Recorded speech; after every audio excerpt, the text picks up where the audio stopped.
This is a Sports Radio Live podcast covering your world of sports. Bryan Houston's Sports Radio Live. It's weekdays at 3 on 99.3 Talk FM, the talk of East Texas. All right, here we go. Now on the APEC VIP hotline, cutting-edge training for the serious athlete, apecgo.com. Joining us right now, the newly named, as of about a week ago, the head football coach of the John Tyler Lions, Ricklan Holmes. How you doing, Coach? I'm doing good. How about yourself? Doing very well. Thank you very much for being on the show. We've been wanting to talk to you since they named you officially the head coach. How does it feel as opposed to being the interim coach during the first week or so of spring training? Oh, just a sigh of relief. That's about it. Just knowing that I have full control and the other tag is taken off and the new tag is on. Now, how far into spring training are you guys now? We are in our second week of spring training, and our last week will be next week, and we're in with a blue and white game at Rose Stadium at 5:30 on Friday, May 18th. How bad did you want this job, Coach? About as bad as you want to breathe. You know, this is my high school. This is where I spent my 4 years. Played football, ran track, and went to college and went from there. So you inherit a team that is just absolutely loaded, and that's going to come with a particular kind of pressure that you wouldn't have if you were building a program from the ground up. Do you like that kind of pressure? I love that pressure. I tell people all the time, and I tell the guys, two things come from pressure. Either you bust like a pipe or you shine like a diamond from a lump of coal. So. Very good attitude going in, and you guys are going to be absolutely loaded this year. So I guess the main thing for you this coming year is to just not mess it up, right? Yeah, just keep basically turn on the cruise control and just get in the seat. Be behind the steering wheel. Now, I know that's not true, but let me ask you this. How many coaches are you going to hire? At this particular time, I do not know yet. I have to figure out who's going to stay and who's going to go with Coach Rush. Okay, so that's still very much up in the air then. Yes, sir. It's very much in the air. Okay, and how difficult is it to try to find good quality assistant coaches at this point in the year?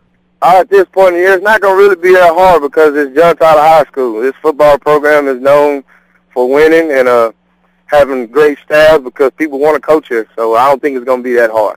Now, I know you came from Derek Rush's staff, and so obviously you picked up a lot of things from Coach Rush, but you're going to do things your way, the Ricklan Holmes way. How much of a difference is there in the way you do things and the way that Coach Rush might do things?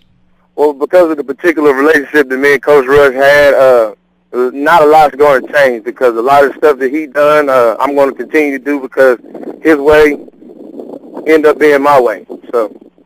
Now, who is the biggest influence on you as far as making you the coach that you are today?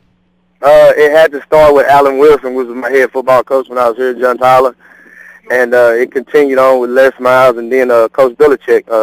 Then you can't forget about the coach that I started coaching under in Oklahoma, which was Mark Little at Putnam City High School. You know, that coaching tree that you just mentioned, though, you're talking about the best of the best when you're talking. I don't know much about the Oklahoma coach, but I know that when you're talking about Alan Wilson in high school, Les Miles in college, and Belichick in the pros, you don't get much better than that. Yes, sir. You really don't. Them are legendary coaches in our current time. What would you say was the thing that you learned most from Coach Wilson, first of all? Just learning how to be a leader, a mentor, learning how to adapt and understand the kids that you're coaching. You know, he was great at that, you know, as far as dealing with different attitudes and different mentalities that we had here on our football team back in the 90s. And what would you say was the thing that you learned most from Coach Miles? Coach Miles, just learning how to go with the flow. You know, he's known as the gambler, but a lot of people don't understand that he pre-plans them gambles before he even do them. Was he crazy then like he is at LSU? And I'm a big LSU fan, so when I say that with love. Yeah, you know, he is Coach Miles. He's a high-tempo guy. He knows how to win, and he knows how to put people in place to win. Was he the Mad Hatter then at Oklahoma State? Yeah, he's always been there. That hasn't changed. That hasn't changed at all. Okay, and then you go from the Mad Hatter to Coach Belichick. who, never lets anybody outside the circle see what he's like. What was he like? Oh, he's a real down-to-earth guy. He smiles more than people perceive him to do because, he has to pertain this certain image, and that image carries over to the team. So, by him being who he is, the man he is, the position that he puts himself in, he puts his team in, he has to rise to that occasion. He does a very, very good job at that. So what did you think was the thing that you learned most from him that you can use as a coach? Just being consistent. He always preached that, in every meeting that we used to have, just being consistent, never veering off from the path that you have planned already ahead, and making sure you put everything into action. There's no sense of planning if you can't put it into action. And I learned that from him, my short stint with him.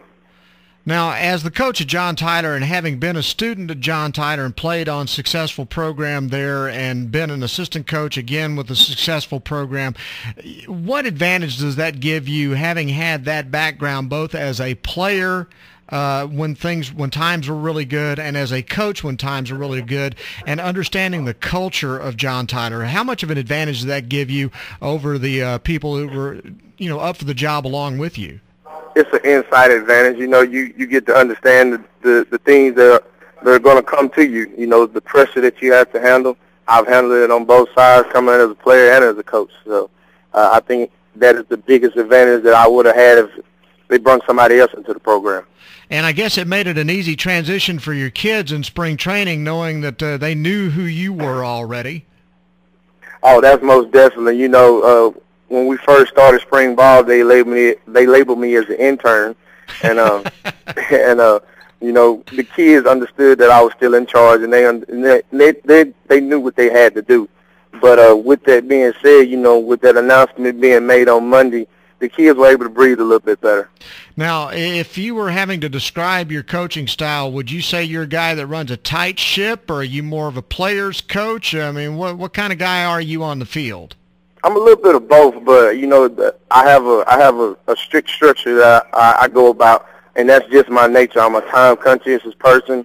I believe that everything needs to go in a certain order, and the kids understand that, and the coaches that are here right now, they understand that because I'm still the same person. I just have a different title. How have the spring training drills gone so far? Oh, man, it's been going amazing. From the first day up until now, I couldn't have planned it any better. The kids responded well, with Russ leaving and me taking over. Everything just been going as planned.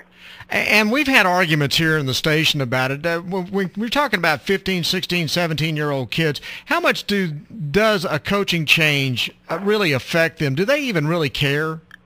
Yeah, they do, because, the person and the coach that Coach Russ was, they were used to his leadership. They understood where he was coming from every day. And, by losing him, that's like losing a father figure. And by me stepping in, that father figure role changed over to me. So.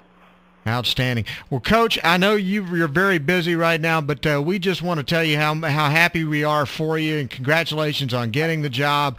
And we really look forward to talking to you on a pretty regular basis to see how these John Tyler Lions do, because I'm guessing you're going to go into the season probably, if not a preseason #1, you're going to be real close to that, aren't you?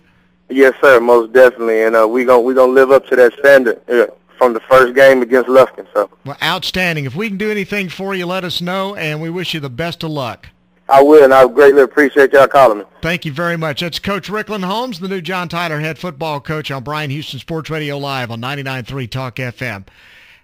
This is a Sports Radio Live podcast covering your world of sports. Bryan Houston Sports Radio Live. It's weekdays at 3 on 99.3 Talk FM, the talk of East Texas.